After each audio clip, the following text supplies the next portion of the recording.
The UN Climate Change Conference kicked off on Sunday in Egypt with ways to tackle climate change being discussed. Delegates and NGOs from around 200 countries are taking part in COP27, which runs through November 18th. Shin Ha-young with this report.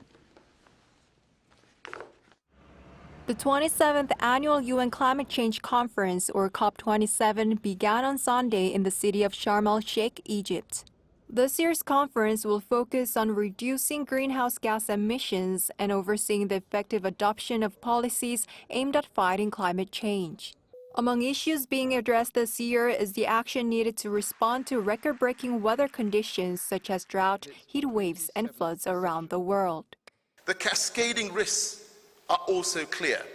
So this conference must be about concrete action.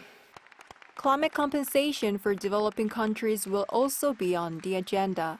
This refers to the idea of loss and damage, which suggests that countries contributing most to global warming should pay developing countries that are vulnerable to climate disasters.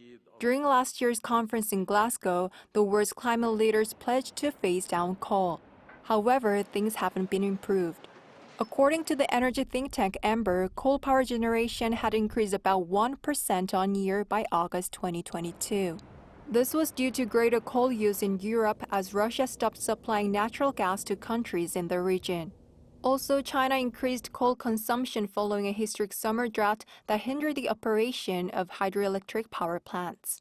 COP27 must lay the foundations for much faster, bolder climate action now and in these crucial decades, when the global climate fight will be won or lost.